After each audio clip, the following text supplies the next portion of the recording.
Thank you. John, can you tell us a little bit about how the Boy Scouts have changed over the past 100 years? Well, Liz, certainly there have been many changes since scouting in America came about in 1910, but I have to say that since the U.S. Congress chartered BSA, one thing hasn't changed, and that is boys keep coming to the scouting program with enthusiasm and excitement for the possibilities that they have ahead of them, such as merit badges, such as learning life's lessons in terms of ethical and moral decision-making that the scouting program tries to teach its youth, and it also brings together families, not only scouts but their parents and adult volunteers who get involved in the program to help these young men make those decisions and learn those life lessons. And I've been involved with the program now for over 40 years. And in that time, the uniforms have changed. Some of the merit badge subjects have been changed. But the core values and the basics of the program remain the same. And in my experience, the boys keep coming looking to have a good time, get together with their friends, and make new friends. And to me, those are the moral fibers and fabrics that have kept this program strong for 100 years. Matt, how many scouts are you anticipating at this event? We're anticipating probably around 200 to 250 scouts actually exhibiting on the floor, working the show throughout the weekend. I think that we're probably looking at right around 3,500 scouts that are registered members of our council alone. We know that we've seen some interest and intrigue from our neighbors from the north and the south. We've heard from people from Mason, New Hampshire, down in Hartford, Connecticut, also from Portland, Maine. So the word has spread through our scouting community that this is a show that they want to be a part of, since really why we're calling it the New England Scout Show, because it is the only scout show that's going to take place in our centennial year in New England. And we're really reaching out to try to partner with our neighboring councils. We have 9 councils in Massachusetts alone, and we've reached out to all of them to hope that they can reach this message out to their scouting community and have them come to our show. All in all, we're really hoping for about 8,000 people to come through these doors. Not just the scouting community. We really want to focus on our families. And that's what scouting is all about, is that family opportunity.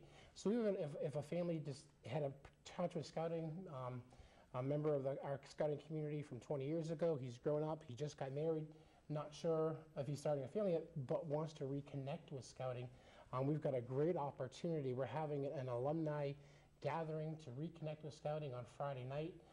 For more information on that, they can go to our council website and come on down Friday night. We're having a great reception with our council president.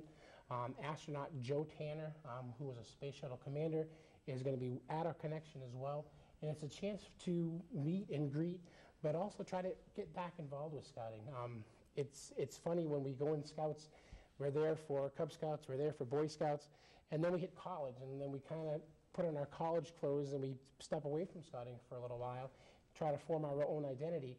And sometimes we need to find that small little thing that's going to help us get back involved again. And we're hoping that a show like this will help try to drive what made a scout at that point in time and want them to come back and be involved again.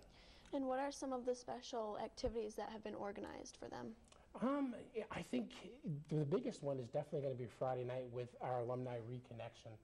It's probably the one that's focused on that opportunity to reconnect, but also on the day of the show. We've got a great association that we just started out, which is our Treasure Valley Alumni Association. We've got a great scout camp in Treasure Valley, which is up in, it actually encompasses 4 towns, Rutland, Oakham, Spencer, and Paxton, but really has been a love for us as we start going into our 85th season. And I can tell you that when you talk to somebody and you say the word Treasure Valley, say, I remember camping out there in the 1960s or the 70s, the 80s. Well, they've got a great opportunity to become a part of something big now as we start this association. We're also going to have an opportunity in our training booth and our wood badge booth, excuse me, repeat that one more time, our wood badge booth, for people to learn more about our scouting, to learn more about our training. Maybe find a scout troop there. With 27 troops in our community, you may be living in Millbury right now and see Troop 109 and say, well, I'm from Millbury, I'd love to learn more about your troop. Or you walk by the front window and you see this big signal tower with Troop 238 or the model campsite with Troop 9. The towns that they're in, you may have that opportunity to say, hey, I'm from that town, I like what I see from your troop. Can I have some more information about what you do in our area? So this is really an opportunity for families, moms and dads, to come to this event and really figure out what Scouting is all about, the whole myriad of activities that are going on. Scouting truly, and I think Matt can back me up on this, is a leadership organization. We're teaching young men how to be leaders, and you do that by organizing events and youth-led running events, or working on merit badges, or doing whatever. If you think about it, the Eagle Scout, that's the only youth award that you put on your adult resume. I'm in banking, and I can tell you, I know people who are, later on in life, who on their resume, they put that they're an Eagle Scout from 50 years ago. That's impactful. I can't tell you the number of community leaders in this city that have a Scouting influence on that, all because Scouting teaches us how to lead, teaches how to motivate each other, how to work well in groups, and just how to do really large projects is what the basis of it is. And there will be opportunities for people to sign up as a scout. There at this absolutely event. will. Definitely. There absolutely will. We're going to have Mohegan Council's going to have a booth right there, so if the family's interested and, I think I might want to join this group or that unit or venturing or what have you, we're absolutely going to have the opportunity to fill out a name and address so somebody can follow up with you after show and make a connection and work with that. That's absolutely going to happen. But they also have the opportunity, too, to see Mr. Atlas, who's Troop 9. They've probably got one of our premier locations with a model campsite. And knowing that he's from Worcester and Burncoat Hill, and say, hey, I live in the Burncoat Hill area, I'd love to learn more about your troop. At that point in time, they can get direct sign-ups from that troop that they're standing in front of at that point in time, too. So we're really hoping to network out in that aspect at that point in time. And a lot of our volunteers have been scouts themselves. Correct. And that's the best possible connection for information for parents and families to come and talk to us, because I was a Cub Scout, and then I was a Boy Scout, just as Garrett is now. So I can relate to their sons as far as what Scouting is all about from a youth perspective, as well as an adult volunteer and what the program has to offer. Thank you. And now we have some questions for our scout, Garrett. What has scouting been like for you as an experience? Scouting for me has pretty much been a very good experience. A lot of fun, a lot of friends, a lot of good experience.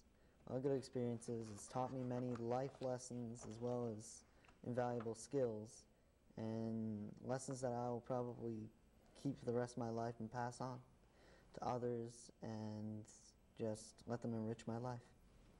Will you be participating in any of the events at the DCU Center the weekend of January 23rd and 24th? Absolutely. As was said before, there is a model campsite being done by my troop, Troop 9, and my patrol is going to be doing a campsite. So I will be part of that, and you might also see me around the show doing other things. What do you like best about being a Boy Scout? What I like best, making friends, going camping, that's a big one, and all the great adventures I get to have. How do you think Scouts has helped you in your everyday life? Scouts has helped me with my everyday life through teaching me leadership, good values, and teaching me how to get along with others, pretty much. If someone were interested in learning more about Scouting or the upcoming event, who would they contact? They could contact the council by phone, by website, or if they know anyone related in the Scouting program, they could also ask them. Thank you all for being here today and telling us more about this exciting event in the Boy Scout program and for the great event that you have organized for our community. I'm Liz Fay for Young Views, and now back to the news desk.